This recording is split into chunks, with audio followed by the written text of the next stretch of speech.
G'day everybody and welcome to the House of Mario, South Australian Nintendo podcast that is backed by a 120 Power Star rating.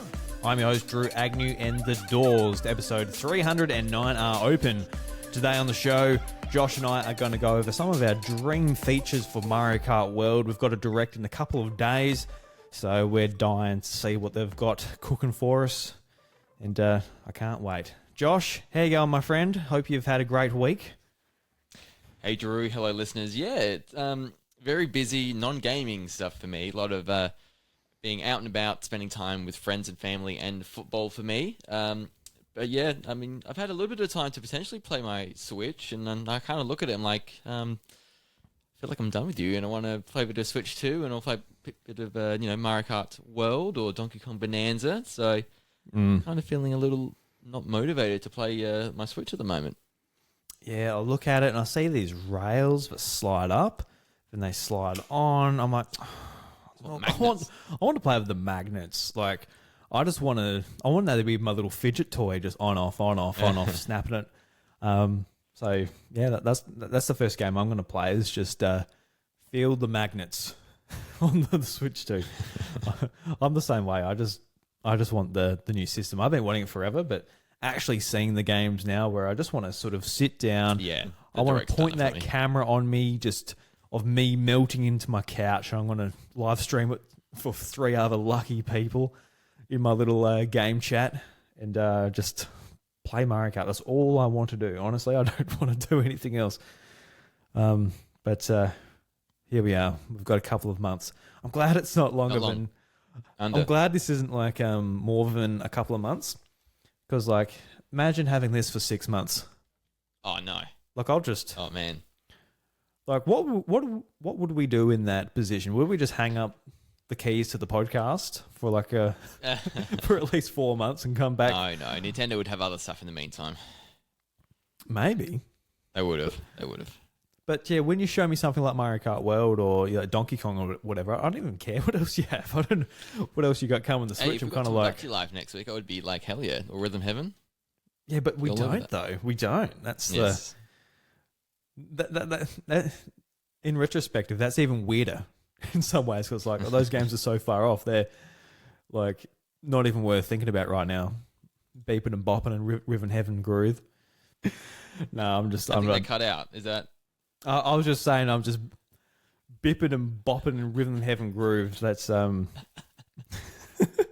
that?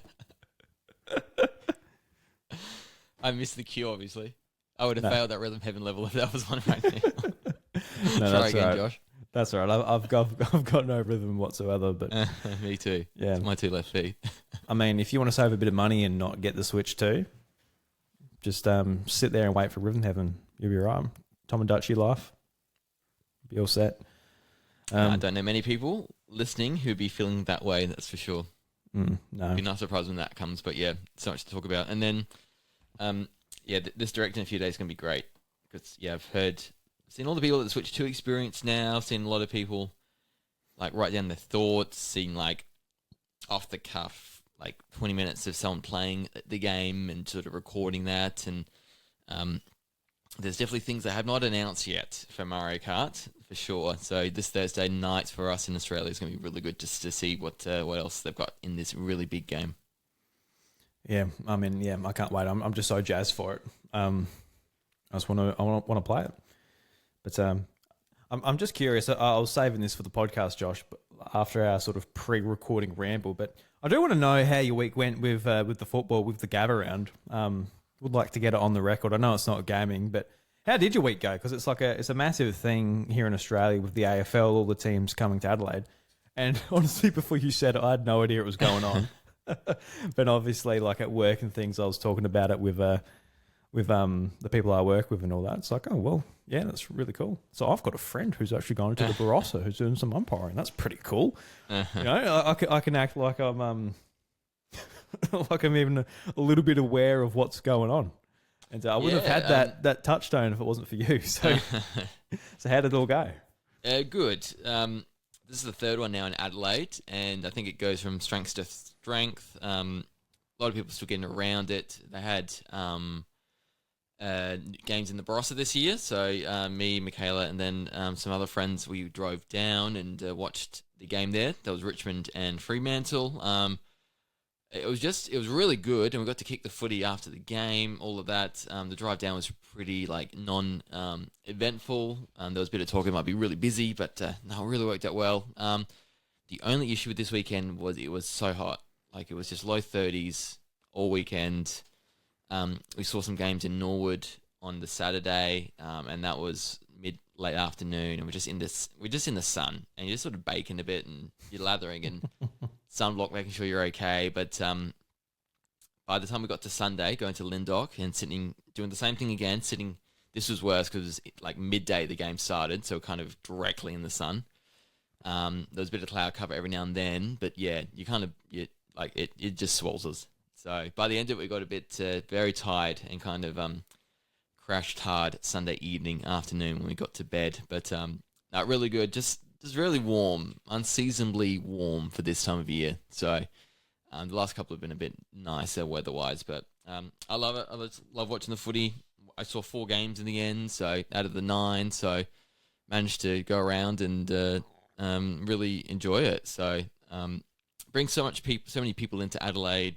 People get to try not just stuff in the Barossa, but see what Adelaide has to offer. There's the Food and Wine Festival in Norwood, so it all comes together. Everyone gets around it, and I think it's a great thing for Adelaide and SA, really. Yeah. Do you feel a little bit sad that you missed the toy fair this year that you normally go to? A little, yeah. So the toy fair is usually around Anzac Day weekend, so another week or 2 from here. So, yeah, so I got a bit annoyed when I found out last year that the dates would be clashing or earlier this year. So that doesn't usually happen. I hope they don't do it again.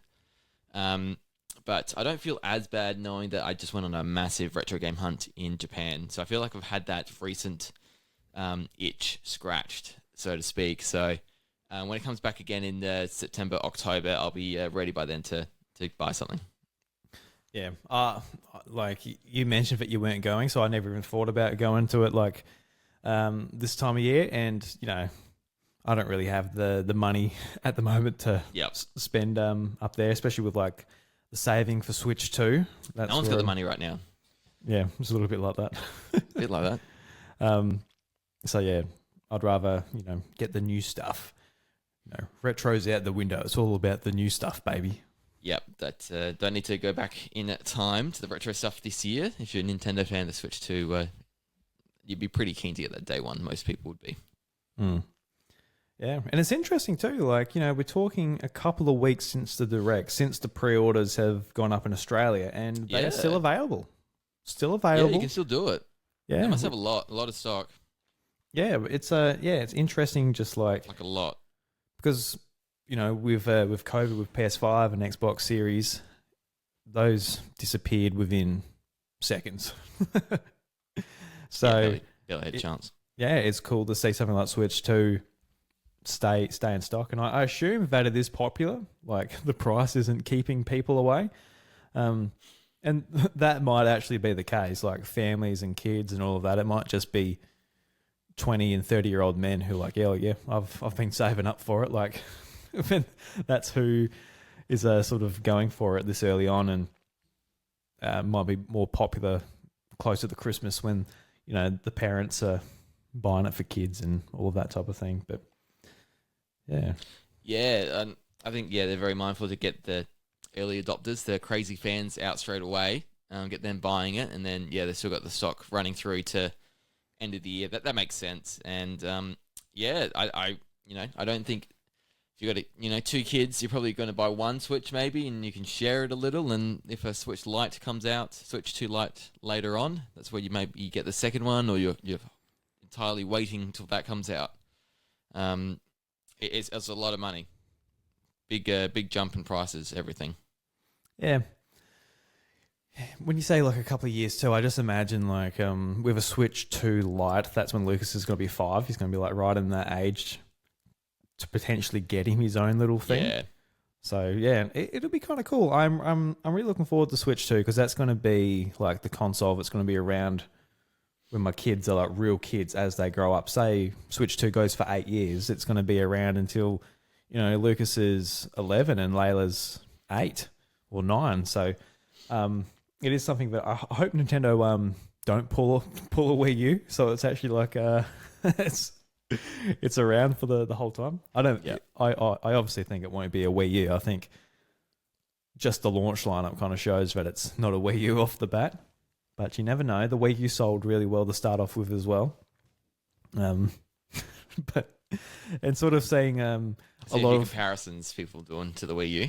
yeah, there's a lot of negative energy with the Switch 2 at the moment, and some of it is legitimate. Just a lot of it just comes from Nintendo having no way to message. It's actually fascinating how, like, over the course of Switch, they've been successful enough to pull away all the personality. And now, when they need someone to sort of correct the message and steer the boat in the right way, they've got no one to do it. It's really actually kind of interesting to see because it's like, well, we need information about physical games, prices, all of this type of thing. And there's no one really at Nintendo to deliver that message and to make their message more clear. It's all just, we show you the game, we buy it. But then when we've got like a lot more questions that need a bit more detail, they've got no one to do it. They've got like, interviews with Bill Trinan and Doug Bowser, for example. But those interviews have only sort of muddied the message more. Yeah. Yeah, that's right. So, yeah, it's just a few little things that, again, confusing, isn't it? With the Switch 2 editions, with the game cart all in one or the other. And then obviously the tariff situation's really made it a lot murkier. And so, the pricing, we still have those unknowns, don't we? And then US getting pulled out, and then obviously that flows onto Canada because the whole potential arbitrage opportunity that probably presents itself as well. So, they've been given a lifeline of 90 days with this pause, and they're reading that just using Vietnam now to, absolutely make stuff for the US market now, and they'll ship it in now while there's a bit of a pause. They'll probably stockpile as much as possible and go from there. But I really wonder if they're gonna if the pause doesn't continue, there is a tariff, how much they're gonna pass on, because it's might be extra pandemonium now when the pre-orders do open, just to get us copy, get a console now, because it probably will go up in price if you don't get it. So they probably think all the logistics of that. How can they do it fairly? How can they not do it so the bots and scalpers get it first? And what's a set price? Do we increase the price now to absorb what we think might happen? There's, so much to it. Yeah, no, it's just extremely complicated. I think, like, obviously what we would like to see is a 10% tariff now from Vietnam into the US. If you'd like to see Nintendo eat that, because they can. They're a very cash-rich company. And it's just so important, especially at the very start. They just need people to have it in their homes so people can, they've got friends coming over, they can see the new Switch, a brand new Mario Kart game, looks really cool. And then it's just a word of mouth from there. I think it's really important just to nail the launch. And even if they can't get the profit margins they want and they take a pretty big hit, I think that'd be probably the best way to go, because, otherwise just jacking this thing up more in the US, you can see it just really putting a damper on the launch and making the effects on from that. I don't know if they'll be able to make it back necessarily. I don't know. It's tricky. I'm glad I'm not in charge of doing it. I think they've always tried to make money on their consoles. Especially recently, going for the lower tech powering options. So we will see, because I think he kind of corrected.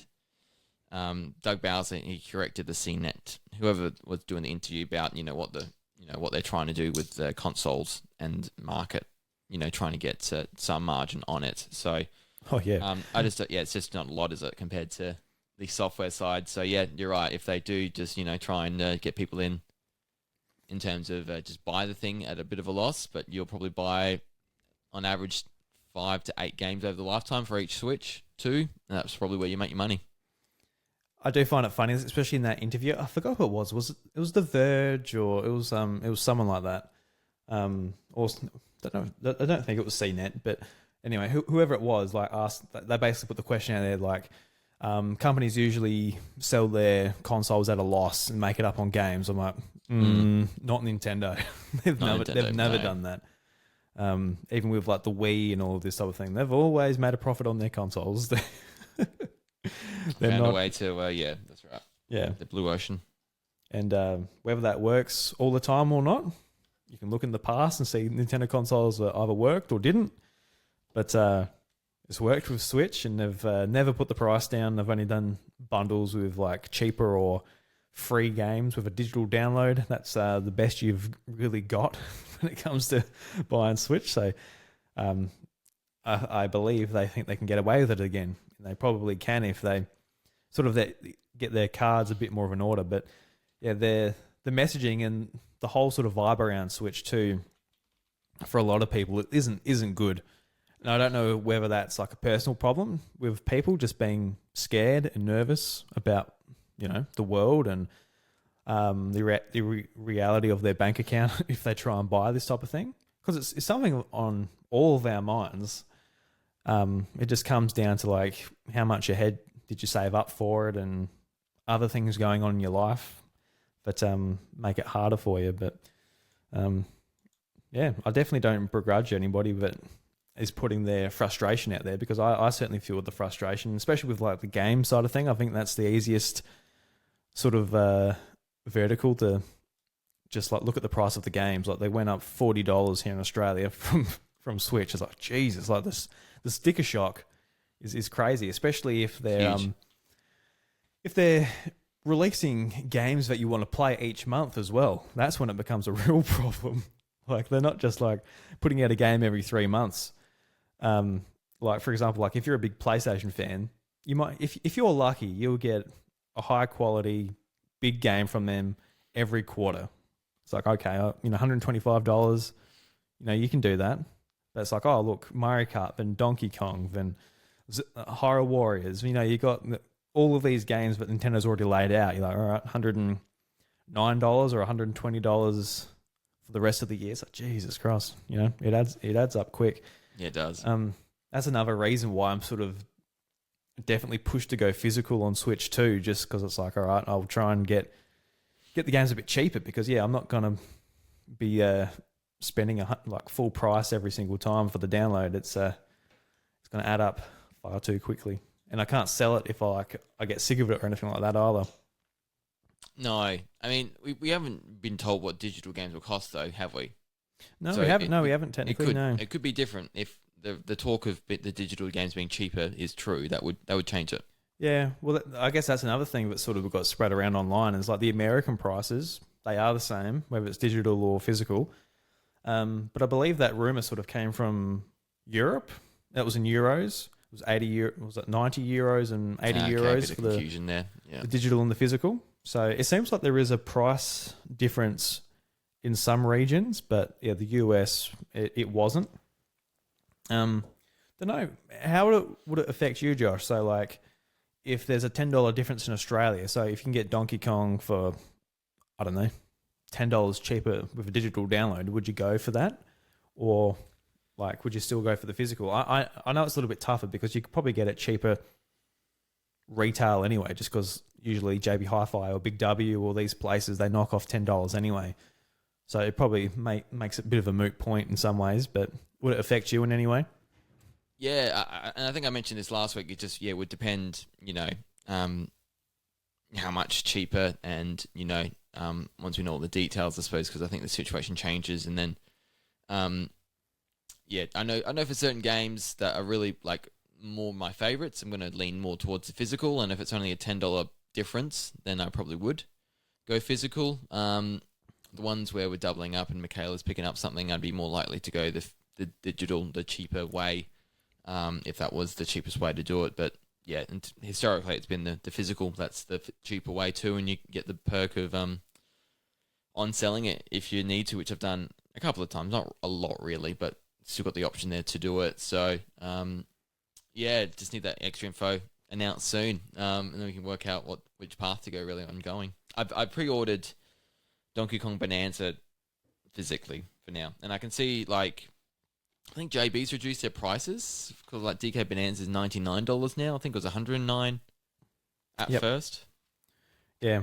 So they're like I'm seeing a bit of like a cutting back in terms of like this might be the like Mario Kart World might just be that special, Tears of the Kingdom Breath of the Wild game where it was more expensive, whereas going ongoing $99 for a brand new Switch 2 game might be the norm here physically in Australia, which is $30 more than a physical game we were getting. That wasn't Tears of the Kingdom or Breath of the Wild, so it's a big jump still. Yeah, definitely. Like, I'm seeing like most of the prices they're $109, so that's typically the price we'll be paying. But there's some like Mario Kart, Cyberpunk, and a few of the games too that are like Switch 2 editions. They seem to be around the like Kirby, for example. That's no, it's not actually. It's weird. It's weird how the prices differ because, like, for example, Mario Kart World in the US, $80. And Kirby with the Switch 2 edition, that's $80. But here in Australia, it's like they're not the same tier. They're not the same price. Like Mario Kart World, 120, and the Kirby with the editions is 109.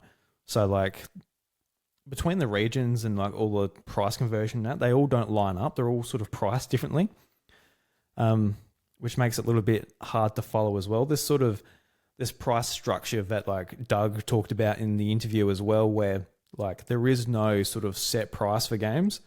And I hope that works to our advantage because we talked about it last week, I think. Hope so. I'm happy to spend $120 for something like an open world Mario Kart, but I'm not happy to spend $90 on, Rhythm Heaven, for example. I hope there's a good sort of meeting of common sense when it comes to just pricing some of the games. But I guess we can only vote with our wallet and see where it goes from there. Yeah, I just really think it means that if developers, publishers really think they can sell it for $20 more, they'll do it. So I think that kind of just lifts the lid a bit more. And I think overall it means we're going to pay more. Yeah, I mean, like we're seeing price rises everywhere. Like, yeah, we're talking about it just before, Josh. But PlayStation, was it yesterday they upped the PlayStation Plus subscription here in Australia, and then today the consoles got a price raise as well. And like for me, I've been using PlayStation Premium, like the service with like the classic games and the game catalog and all of that. And when it went up last year, it got a drastic price raise last year. It went up like $30 for like the high tier, and I'm like, oof. I looked at it, I'm like, I don't really think I get value from it anymore. But then it auto renewed and they wouldn't give me a refund. I'm like, fuck. So I had it for this year and I've got it so it doesn't auto renew again. But now that it's gone up to like $220 a year. I'm like, I do not get value from this.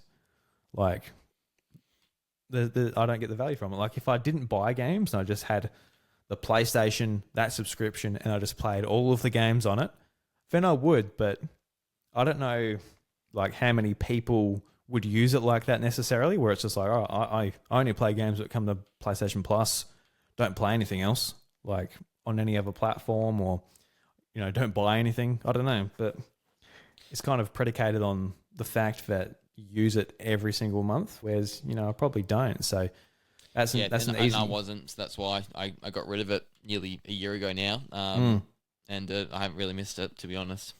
Yeah, and so like to buy something specifically for PlayStation, it might just be cheap because I'm only playing 1 or 2 games on it a year, just to buy those on sale and go that way. Yeah, so I don't know. It's just a sign to me that these massive price rises, they're going to affect the industry in ways that I think a lot of these developers and publishers might not predict. With like, oh, look, they're here and they're going to spend more money on each individual item. But I feel like just the big franchises are going to raise to the top, and potentially smaller, cheaper indie games might be the way to go for some people as well. But that middle tier that was already struggling with new IP or not as much development costs put into it and all of that, I think that's going to struggle even more. because I'm just looking at my Nintendo news now. I've got articles brought up, and one of the articles is just referring to Drive X Drive or Drag X Drive, the Switch 2 game where you use the Joy-Cons to control the wheelchair. And it's like a game like that, man. Like, if that's not priced really aggressively, it's got no chance. Whether it's made by Nintendo or whoever, it's just got no chance because it's got like a lot of people sort of look at it. It doesn't have much personality, but it is just purely based on whether you find the actual control method of using those Joy-Con fun. But like a lot of stuff like that or stuff from smaller third parties, they're going to really struggle. And I know that because I look at my own wallet and I'm like, I can't do that. I won't do that. So no, it worries me a little bit just from, I love gaming. I want to see just developers and publishers like make new interesting stuff, and it's been a bad environment for creatives to do that anyway, but now it's just going to become worse. Let alone what it's going to do to like the Switch 2 platform as well. Like, how many third parties are going to find success on this if everybody's sort of just like looking at Nintendo games? Well, there's my budget, you know. I don't know. Yeah, I mean, we don't know yet. So we really don't know, like, because I'm hearing like lots of murmurings this could be the biggest console launch ever, and so whether yeah, well, true can like both can be true here, and they're just absolutely going like people want this stuff, and maybe the cuts come outside of gaming in other things, you know, like cinema. I don't go to the cinema anymore, Drew. I just don't. I don't know. I've got my streaming services. I'm more inclined to wait till later for releases to come to like my Disney Plus or Netflix, and I'll watch it then. Haven't been big movies for me to go out to, so I don't know. People might be changing their habits, and gaming might be one that remains the same. But yeah, you're right. It might cut off, but you just don't know yet. It's yeah, we'll see that data once the sales. Sorry, once the launch comes through, and we'll see. You know, are people really going to talk with their wallets, or are they just love this thing so much that it doesn't really matter what price Nintendo charges? They're going to gobble it up regardless. We'll see. Yeah, I mean, there's a lot of Nintendo fans that will be really excited for this, and I'll be really interested to see how many more of people like us are out there now since the Switch. Like, the Switch has brought in a lot more people back into gaming, like, you know, through Animal Crossing or whatever have you. I absolutely love seeing, whether it's like YouTube's like videos or whatever, people just saying like, you know, during the pandemic, I picked up a Switch and it revitalized my love for gaming, and I, you know, discovered Nintendo again. It's like, it's really cool. It's beautiful to see, but we have seen this before where a console sold really well at the start. It was hardcore Nintendo fans going into it. But there's not enough of us to sustain the whole thing. They've got to have like a good amount of like casual people playing, you know, farming games, people buying it just to play Fortnite on the go. Like, there's so many different groups of people that they need to cater to, not just, you know, fans of their games necessarily, but they need in their ecosystem. And compared to maybe some other avenues like PC or whatever, where, you know, PC, it's looking kind of cheap if you just want like a standard little laptop and all of that. It's like, man, you don't have to pay for any of this subscription, and you can just get like, a lot of the biggest games this year have been like made by one person, and they're like online games, co-op games that you play with your friends, all of this type of thing, and there's not as much barrier of entry. So yeah, there's a lot of sort of things going on for a sort of against Switch 2, but I hope there's enough of people like us, Josh, who are fucking lunatics and like just want to gobble this shit up, because I'm very excited for it. I added up, like, I looked through like everything on EB Games and the Nintendo store and all of that. Like, if I get everything I want, how much will it cost? And it costs like just a little bit over $2,000. No, Drew, no, not Hey, that much. Really? I said like everything I want, but I wanted to get. What do you want? All right, well, I've got the list here, Josh. Well, I was thinking like a bit over a grand. Well, that's the thing. So I've got what I have pre-ordered at EB Games. So that includes obviously the Switch 2 with the Mario Kart, Pro controller, camera, think a couple of other things. Can't quite remember, but that's A like case. Do you have a carry case? yes, a carry case, of course. I need that carry case. I need to keep that bad boy protected. So that's like $989. So that's just like that's that bit. And the other stuff is honestly stuff that I don't need, and I can easily drop. But like there's an extra dock, which I would like the extra dock for the main TV, so I can play with Lucas and just swap between TVs. So that's $170. That's how much the extra dock is. 170. Mm-hmm. There's the $90 for the GameCube controller. Okay, I need that. I need to add that to mine. Yeah. Mm-hmm. Mm-hmm. There's the 4 Tears of the Kingdom amiibo. Obviously, I can drop them. Like, I'm not going to get them straight away. I'm going to, one day I'll get them, I think. Yeah, I'm with you. It's $120 if I want all 4. Yeah. So like, obviously, I'm gonna like wait. if I don't have the money, I'm like, oh look, I need the amiibo. So that's fine. I can drop that. I've got like the Joy-Con wheels. So there's a set of 2 wheels with motion controls for Mario Kart. I thought about that. That's $30 for the 2. It'd be fun to sort of chuck one to my son, have him have like a bit of a squirt around Mario Kart. And I like the motion controls too, especially like for party settings and things like that. I wouldn't mind that. And I've actually got the SNES and the Mega Drive controllers. I've been meaning to get them off of my Nintendo store for a while. I don't have the Mega Drive, but I got the SNES. Yeah, well, I had a sort of SNES styled controller, so like I might go, I don't really need it, but yeah, it just the more authentic, the more you sort of like it sells you the experience of playing those games, I guess. But they're also things that I don't need at launch type of thing. But I kind of like it like if I can save that money and like get a big haul at launch, it's just a launch thing. It's just a fun thing to do at launch, pick up some of the stuff, but I don't have all of that money saved, so it's not a thing yet. I haven't earned it. I've got a couple of months to earn that shit. I've got things that I want to sell towards it. I'm sort of like thinking like, all right, so obviously, Josh, I got a few Switches. Like, do I sell my main Switch OLED? Do I sell the Scarlet and Violet Switch that I've got? So there's a few things I want to sell. I've got like a couple of old computers and things too that might be a couple of $100. Clean up a bit maybe.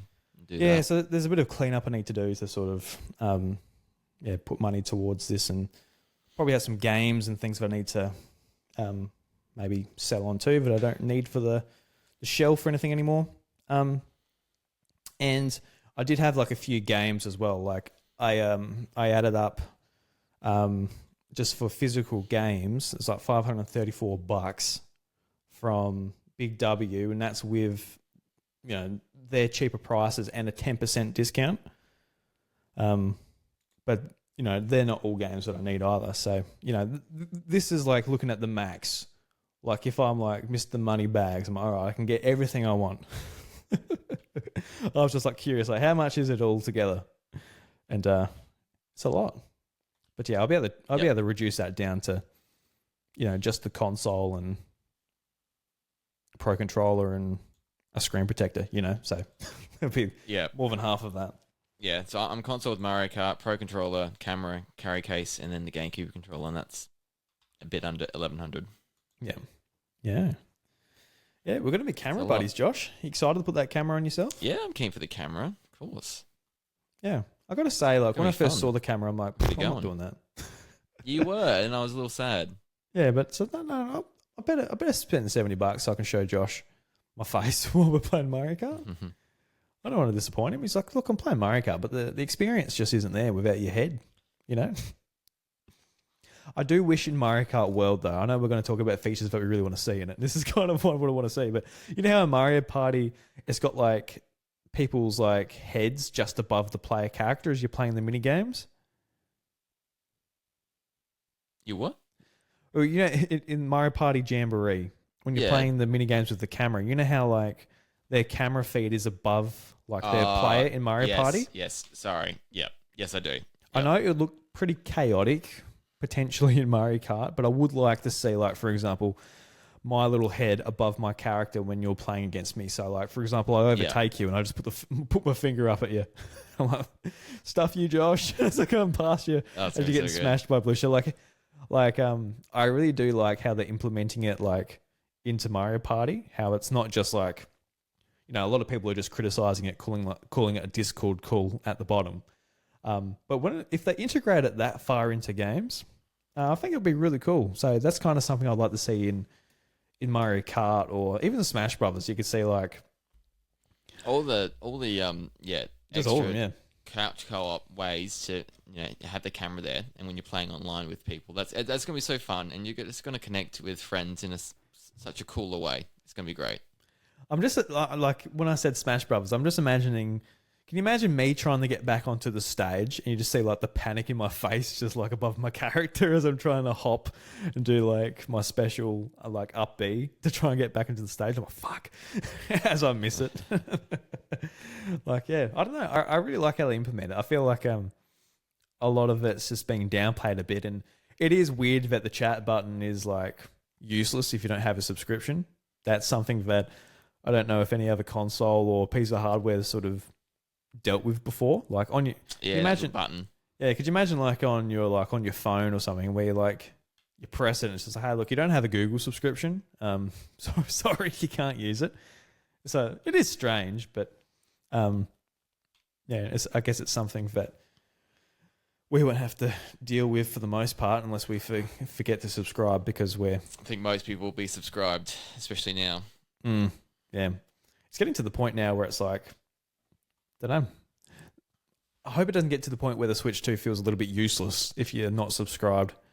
Where it's like, oh, well, I can't use the chat. I can't play online. I can't play these games.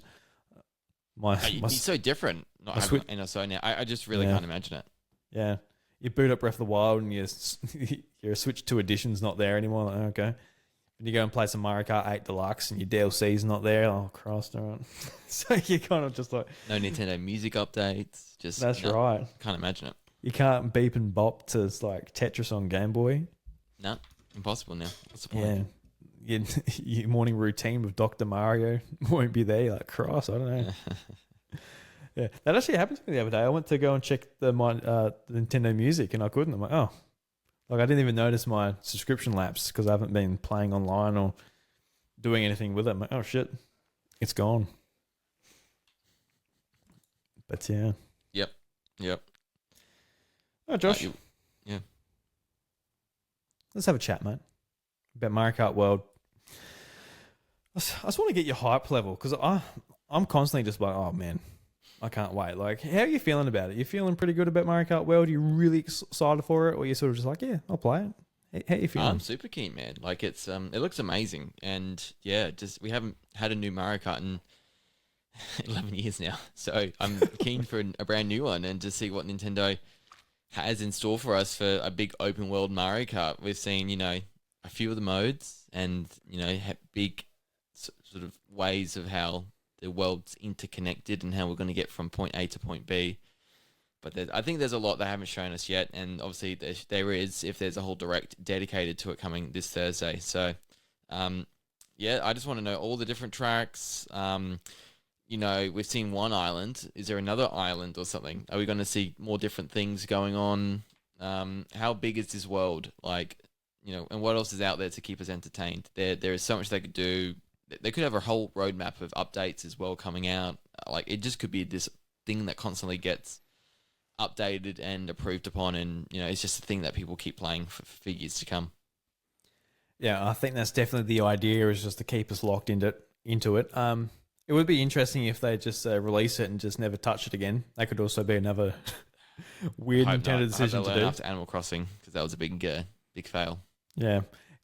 It's sort of, I feel like just with their focus on chat and their revenue just from the Switch Online subscription, I feel like all of their games are going to have a big push to utilize these features, which is kind of like, it's a good and a bad thing in some ways. Maybe like if you're not so into that type of thing, but I think it'd be good. I think one thing that I really want to see from it is just like the support that Splatoon 2 and 3 got, just with like ongoing events and things like that. I think that'd be really cool in Mario Kart. They've done it sort of in the past with like even Mario Kart Wii, they had tournaments and stuff on, but you could see something being really cool where it's just even something like I'm sort of blanking on what they call it. What do they call it again? The Splatoon 3 when you've got like the three teams against one another. Splatfest. Oh, the try thing. Yeah, Splatfest. It would be kind of cool to have that. Maybe not like choose these two things and compete against one another, but just having like a reason, like once a month, like to have an event to actually participate. I don't know whether that's a mode we don't know about, or that would just be like standard races. I don't know, but I think that'd be pretty cool. And obviously, like ongoing DLC would be great too. Yeah, I think that's a lot of people are talking about how they're going to monetize this type of thing. Like, if there's microtransactions in this thing and the game's $120, I will be furious because I don't mind paying like a high amount, but I do not want to be bothered afterwards. That's why I don't like, free to play games. I don't want to be thinking about like, oh, do I want to buy this? Do I want to buy that? I don't want to be tempted by things when I'm just playing a game late at night. But when I'm in the shop and I'm like looking at games to buy, look, I don't mind thinking about it and being tempted and persuaded and things then. But if I buy it and then I'm sort of like, oh, do I want to get this nice costume for the cow? That'd be nice. Give the cow a nice little hat. Yeah. That's when it would be like a little bit eat more. more beef. Yeah, I want the cow just fatter. That's when I'll find it frustrating. But I'm all about expansions and all that type of thing. I think that'd be fine. I'll take an expansion even once a year, especially like if it's not a stupid price, and that'd be a really smart thing to put in the Nintendo subscription as well, like they did with Mario Kart 8 with the expansion pack. So yeah, I think that'd be great. Just like ongoing content and events and things like that. Do you have any idea of like events you'd like to see in Mario Kart World? Hello. Guess who's back? Sorry about that. Don't know what happened. That's all right. I was like, oh shit, is it my internet? I thought it was yours at first. I'm thinking, okay, what's going on here? Because you were frozen, and then no, it's like my end. Yeah, I'm like, oh, whose internet is it? When you disappeared, I'm like, it's his. Yeah. Because if it was mine, I'm like, well, I can't polish a turd. I don't know how to fix it. Mine's been pretty good lately, so I'm a little saddened by that one. That's not good. Yeah, but a little bit disheartened. You're like, man, I thought I had this shit figured out, man. Where were we? Sorry. Oh, you're right. I threw you the question. What events, if any were to happen in Mario Kart World, what would you like to see? Like, what would get you back? Once all the hype's died off and your friends aren't playing every night, what events would you like to see in Mario Kart World to drag you back in? Yeah, I'm a big stickler for like ranked championships, like event stuff, ranked matches. They could mix it up and have like a Splatfest, Splatoon kind of esque event every few months. I want to have it'd be cool to have stats or things you could do to level up and get extra bonuses from doing these events, like skins or things like that. So I think anything like that to keep us engaged in playing, because I think live service is where this can really go down and keep people engaged and get an active user. And if they're playing this game, they're probably wanting to play other games on their Switch too, and it just kind of keeps them in the ecosystem of it all. So, taking the leaf out of the Splatoon book would be great. Maybe adding, a bit more constant updates compared to the Splatoon side, but for online, all the different modes, lots of competitive ways to sort of, have those ranked matches and more would be great. Yeah. Because when you're playing online Mario Kart 8, there is something just really satisfying. And it's completely meaningless. But when you see that number just go up by like 10 points, you're like, yeah, nice. When you get that win, you get it's just I don't even know what that useless. means, those points anymore. I've never really known. Yeah, it's just like, Just it's just collect like, them. oh, yeah, you see somebody That's with so like a basic. massive It could be so tally. much better than that. An actual ranked like scaling. It could be so Yeah. much better. Yeah, I would like to see like maybe like levels and you get experience, you can go up. Just that typical live service stuff that just gets you hooked. It's Correct. all you log on for the night, you get that dopamine hit, and you go back to bed, and you're like, oh, I'm a man, I'm an accomplished human being. Yep, sure. I got the That's level definitely what I 7 of think when I Mario play like Kart that. World. Yep. Um, so yeah, I think it'd be great if they can nail some of that online stuff because that'd be really cool. Just events and things to get you coming back. Because yeah, Splatoon did it really well. But yeah, there are other games that get to sort of prove it. I guess like Smash Brothers and stuff. There was like there's some stuff to encourage you to go online to get spirits and all of that type of thing. So depending on what the collectibles are and the things that you get in this game are, that might be something as well. Like, okay, look, you can get these costumes if you do the tournament between here and now and things like that.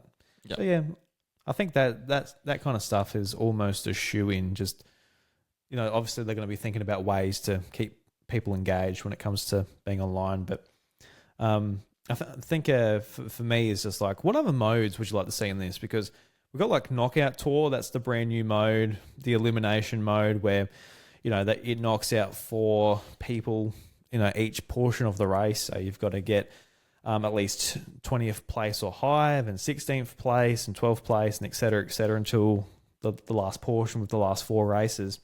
That looks like a lot of fun. I can't wait for that. That looks awesome. And the GP mode now looks really cool as well, where it's just the classic Mario Kart, but you're driving from each track. That seems interesting. I do wonder, like, if you just want that classic Mario Kart experience, just that portion in between, will that be like a little bit boring? Not boring, but it's like you want a bit more of a, just a bit more of a brisk experience. Will that be like, I don't really want to do the dirty work of actually driving from location to location, but I do like the sound of it, just especially at the moment, but.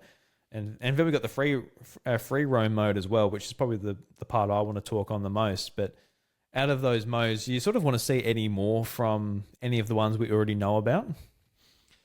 No, firstly, like Knockout, like what I've seen of that looks super fun. Oh, dude, I can't wait. Yeah.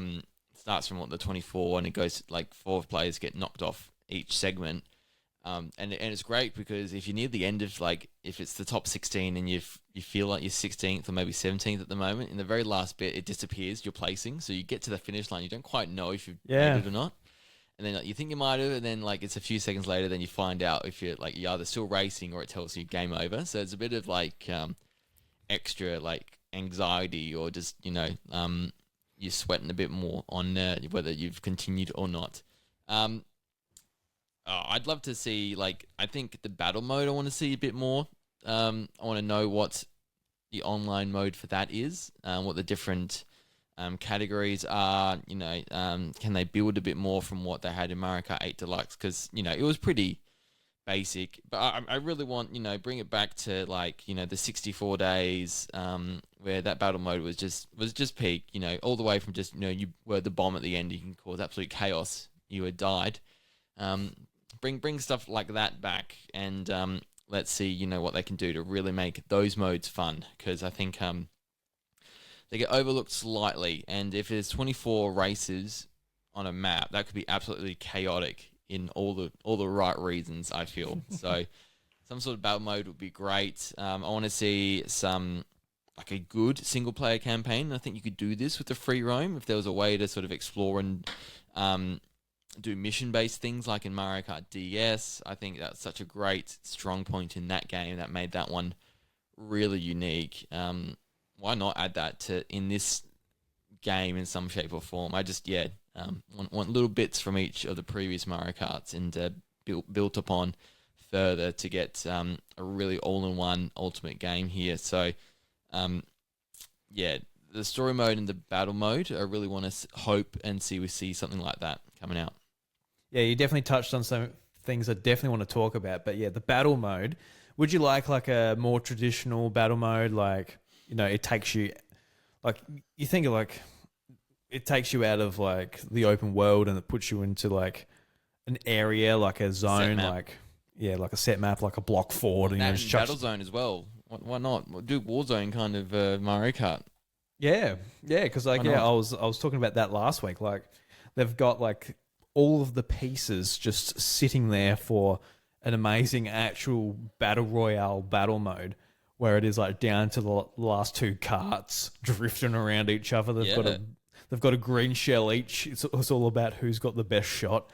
And I don't know Barriers that. slowly come in, force them together, just stuff like that. It would work.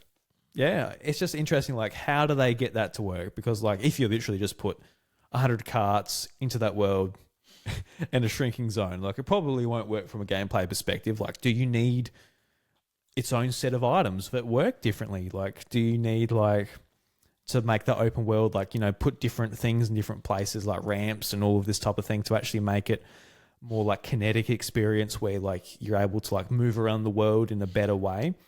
There's a lot of sort of things that they've got to work out, but I hope that they've worked them out, because that could really elevate this game. Like, you've got like those really solid racing modes, obviously with that elimination and just standard racing, but actually like a battle mode that plays off one of the most popular genres at the moment would be absolutely insane. Like I really hope they've done that, because they will have a battle mode, and it will be grand. Just on the just the premise that Mario Kart World is called Mario Kart World, and there's a whole world to explore. There's no way that this isn't like sort of a grand mode that they've got in it.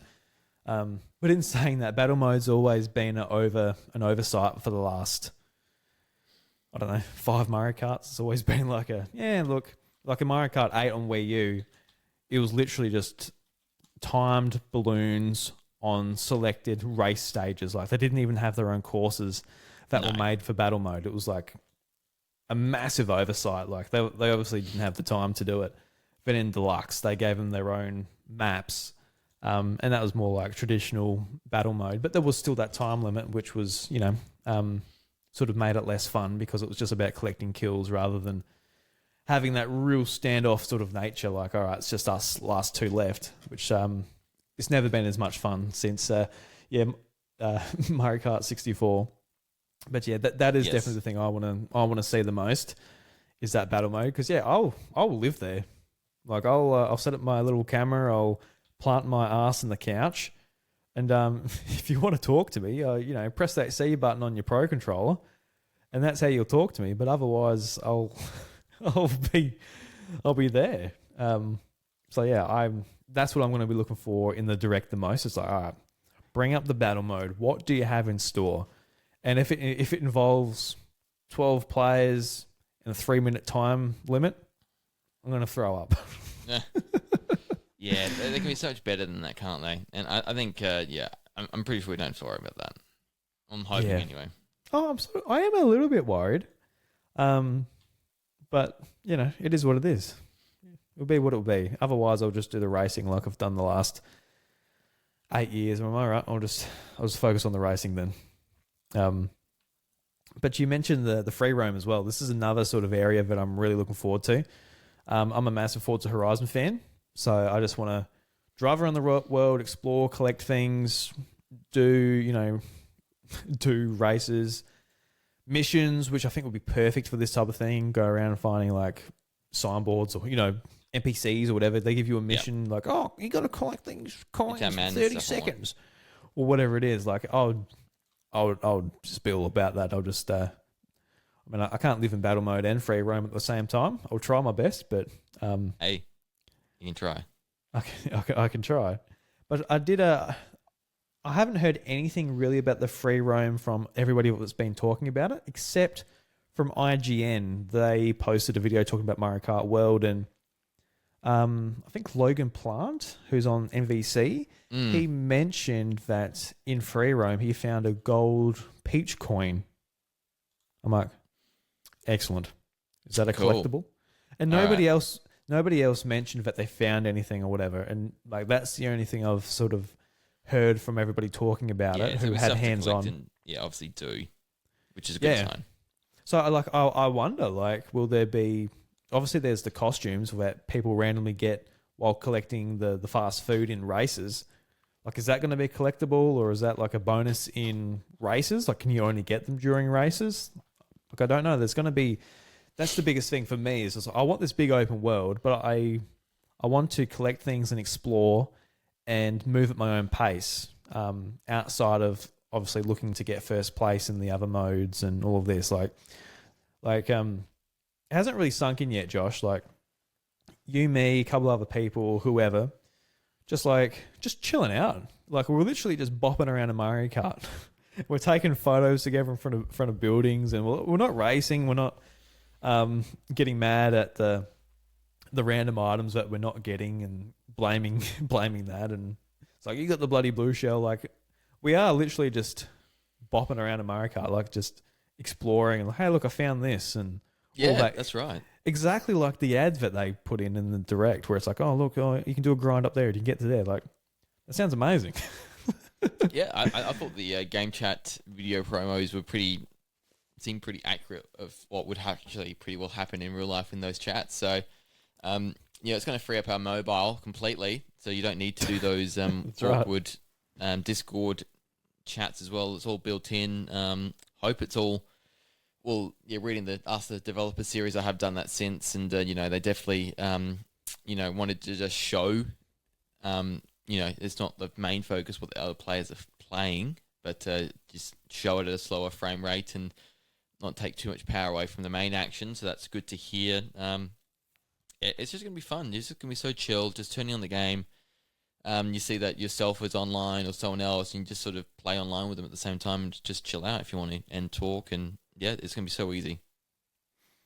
Yeah, so that's my main thing. I just hope there's plenty to do in the free roam, and it's not just a lobby in between matches where you're just driving around and you can look for shortcuts and all that type of thing. That's kind of neat, but it's like you're never really going to play it if we're just driving around, literally just taking photos. Like, hope there is stuff like planted around just to experiment with and all of that. That'd be great. So that's the other main thing for me. So, I think that alone, like, a lot of people are talking about the price and all of that, but if I get those other two things, like just the free roam mode cleared up a little bit, that battle mode, I'd be very happy. Yeah, pretty happy. Very happy. And that's the main stuff. Yeah. So, we haven't even talked about like a potential, like, not like a story mode, like, oh look, all the carts have come to the island, and not like a in-depth story or anything like that, but like a little bit of like a single player campaign to go on that isn't just a GP or something like that. That could be kind of cool too. I don't know what that would look like or what we would want it to be, but that'll be another thing as well that would really sort of separate it from previous Mario Karts, I think. Definitely. Yeah, like so many things they can do, so many different directions. I'm just like buoyed by the fact it's called World, which it really means it could be about anything, and they could encompass anything. They're teasing that there's a lot to be announced still. Talking to hearing the Bill Trinan and Doug Bowser interviews, there's more to come here, and this direct might be 20 minutes worth of content just on the game, which would be huge. So, this is going to be a big launch title. This is going to move the systems, and I'm excited to fully see what's coming and what to expect. Yeah, definitely. I don't know what else I'd really want. I kind of like nailed down a lot of the things I'm really desperate for, but I want to be surprised. Yeah, and whatever comes now, be like, okay, there'll be things that we haven't thought of that will pop up, and they'll be great. Yeah, because it's been my my biggest sort of want from the series is like, imagine if they made it open world and made it like Forza Horizon, because I just love those games. I just find them so fun and satisfying to play, and exploring the world and doing what I want. It's just like, it's amazing. Like doing that in Mario Kart would be great, and they've done that. So I was sort of just like putting the cream on the top of the cake at the moment. Just all right, what else can we get on top of this thing? would be nice, but yeah. No, it's going to be good. It's going to be great. I hope everybody else is looking forward to playing it as well. And I dare say when we all have our copies of the game and that, we'll put our friend code in descriptions and things so we can all play together, which would be cool. Yeah, because I guess for the first time, because we're not really doing it on Switch, but if we have any listeners or whatever that want to play with us or whatever, like we have the opportunity sort of to do it now because we actually have online service. Yeah. I think you got a section in your Discord, don't you, for friend codes? I think I got one in mine, Nintendvania. So yeah, people join our Discords and find our friend codes as well. Yeah. Do you remember your friend code off by heart? No, I do not remember the 16-digit code off by heart. Nintendo thinks we should, shouldn't we? It should be so easy and accessible, but no, I don't. Yeah. Well, we can do it in the app now when they update it. I believe. Yes, I did see that. That is a good improvement. So we can just be like, hey, do you want to be my friend? Well, so we're not actually friends until we're Switch friends. I mean, that's a real measure of friendship, isn't it? I would have thought. Yeah. You got to memorize my my friend code. That's when you're my real friend. It's like, yeah, somebody says, "Oh, do you know my number off by heart?" It's like, "Yeah." And you start saying it. It's like, "No, that's my Nintendo Switch friend code." I'm like, "Oh, right. Well, I don't know your phone number, but I do know your Switch friend code." Well, Josh, I think that brings us to the end. Any plugs? You had a new episode of Nintendovania out today. Yes, part 2 of my chat with Michaela, my wife, on our trip to Japan. So that's the final part, and we talked about our time at Nintendo museums. We gave lots of tips and feedback. We had some really cool things we did there. It's an amazing place, but if you need some help trying to navigate it, if you do get tickets, listen to that episode. Same with Pokemon Cafe. We somehow managed to get into that as well, and so we talked about our little journey to get that, and also what it was like actually dining there. And we also had the all the retro game stores we went to, the Super Potatoes, the Sugeyas, all the other indie ones as well. A bit of a summary of the things we bought there. And then finally, we had dinner at the original Nintendo HQ in Kyoto. So tell you a little bit about our time there and had a little tour of the main building at the end as well. Yeah, very nice. I was listening to it today while I was at the playground with the kids. I was pushing Layla on the swing, and I was hearing the story about you two at the Pokemon Cafe, how you had to line up, and after a long time, was it about an hour? I remember you saying you were lined up for an hour at the time. Over an hour. It was an hour, yeah. Yeah, we persevered. So you're lucky to get in. It's funny because like when I'm just listening to it, like you line up for that long, when you're like, oh look, I got a nice little tea and all that. Oh, that's nice. I know it's Pokemon. We had a bit of food. If you watch it on YouTube as well, all the clips and photos from our time are there as well. So I would recommend going to the YouTube video. I was thinking that. I was listening to it just as a podcast. I'm like, he's probably put up photos, hasn't he? Probably lots of photos and videos. So yeah, check it out on YouTube. Probably the best way to do it. Check it out on YouTube. I've been listening to like a lot more stuff on YouTube because I signed up for a free month of YouTube Premium. I got to say, bit of a life changer, Josh. Is it worth it, is it? Yeah, because it's always been one of those things. I'm like, $18 for no ads? Like, no. But I've been using YouTube a lot more, and I already use it a lot, but I've got no other social media on my phone, so I'm just always just on YouTube or checking my own YouTube or whatever have you. And it's been great because I can lock my phone and like just listen to stuff. And I've been taking in a lot of Switch 2 content. So I type in Switch 2, I watch a video, and it just keeps on playing. Just people's opinions, just keeping, I'm like, oh, just tell me more about that Mario Kart game. Give it all to me. Like, how does the A button feel on the Pro Controller while you're playing Mario Kart World? It's like, well, it feels like a button, so that's fucking sick. That's like, great. I'm just in that mood at the moment. To be expected. Yeah, so, quite like YouTube Premium. But the only thing is, I was sort of like, can I get rid of my Apple Music subscription? Because it comes with YouTube Music. And I don't like YouTube Music as much. I don't like how it looks. And when you add artists to your library, it also adds them to your YouTube subscriptions. I don't like that. I don't like them being together. Because like I don't want like my YouTube subscriptions full of music, So I want them separate. But I also don't want to pay $13 extra all the time. So, don't know. Got to work that one out, Josh. Yeah, yeah. There's a lot of subscriptions, and that's why I probably haven't done the YouTube Premium just yet. I need to give more value if I was ever going to do that. Yeah. I wish I could just get it for cheaper and not have YouTube Music, but, Google, they know what they're doing. They put them together for a reason. They've got a service they're trying to push. Oh, for sure. 100%. So good on them. Yeah. Google, they're making it happen. But you've been having some good content as well. I saw your unboxing videos, the Skull carry case. Yes, I have done things, haven't I? Yes, I got a Switch case, or Switch 2 case. So, the Skull & Co case. I've actually got it on my desk still. So I did an unboxing of that. Obviously, I've got no Switch 2 to put in it and test it. That'd be amazing if you did. Yeah, it would be kind of neat, wouldn't it, mate? Hey, Josh, you know how we've been talking about Mario Kart World? I got it right here. I got it right here, champ. I should have just said that. So, hey, look, this is my Switch 2. Yeah, lead with that next time. Yeah, thanks. Lead with that next time, yeah.